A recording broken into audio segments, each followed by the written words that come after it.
Section 1 means public office as a public trust should preserve the trust given by citizens. They should fulfill their sworn duty because they had to perform properly the duties entrusted to them, with all desire to help people in need.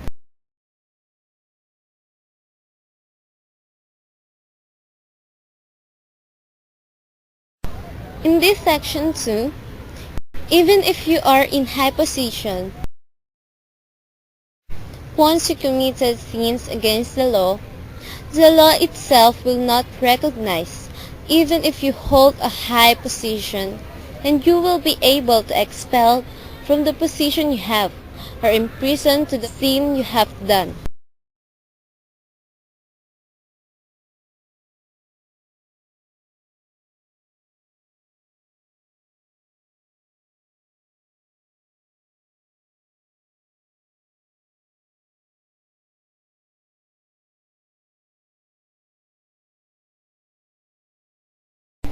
In Section 3, the power of impeachment is held by the House of Representatives. A vote of at least one-third of all members of the House shall be necessary either to affirm a favorable resolution with the articles of impeachment of the committee. The sole power to try and decide all cases of impeachment is held by the Senate. The committee, after hearing and by a majority vote of all its members, shall submit its report to the House within 60 session days from such referral, together with the corresponding resolution. In case the verified complaint or resolution of impeachment is filed by at least one-third of all members of the House of Representatives, judgment in cases of impeachment shall not extend further than removal from the office and disqualification to hold any office under the Republic of the Philippines. The Congress shall promulgate its rules on impeachment to effectively carry out the purpose of this section.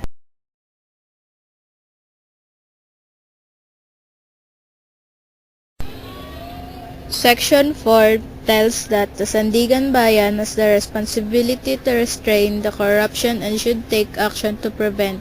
They might do an action to stop the corruption that exists in government.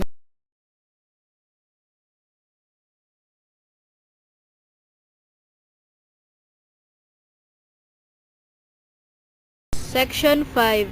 The Ombudsman has been developed to safeguard the government and government-related institutions and corporations from corruption and dispense justice in the case of such offenses.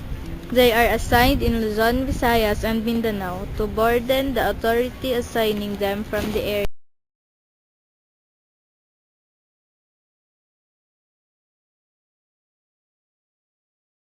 Section 6 tells that the Ombudsman have appropriate to assign their officials and employees according to the law. No other person can hire to them except the Ombudsman.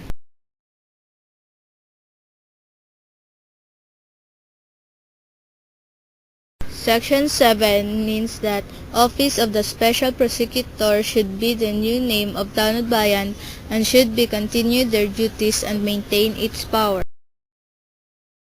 8 means that the office of the Ombudsman should follow the further qualification to improve the position that he performed on his duties with sufficient capability and capacity for the office that he had. Section 9 tells the President who has the power to appoint the Ombudsman and his deputy must choose from the list that the Judicial and Bar Council prepared to organize the members based on their abilities. Only appropriate to fill the vacancies need to able to occupy the left position. Section 10 tells there should be an arrangement on the office of Ombudsman by organizing the rank of its chairman and member to determine the ability of each their positions. The salary of each is appropriate fairly and should not be reduced, because whatever your rank is, it should be fairly still receive your wages. Section 11 means there should be provided terms for Ombudsman and also for its deputies that do not exceed the allotted term of 7 years, which is enough for them to perform their own duties, and also they are prohibited to run on elections because of their tenure. Section 12 tells Ombudsman deserve to act with the complaints that have been reported to them because this is the main function of this sector. They should act unbiased and should not protected on both accused or complainant for the equality of all. In Section 14, the Office of the Ombudsman have right to have a personal finance for their needed such in their work. In Section 15, public officials or employees will not barred by prescription, laches, or estoppel by unlawfully acquired of the right of state to recover properties.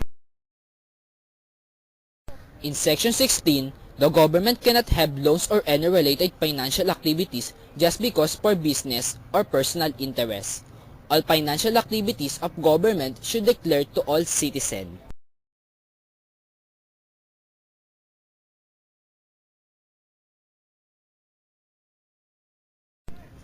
Section 17 tells those in government should submit their own assets to show their loyalty to its people.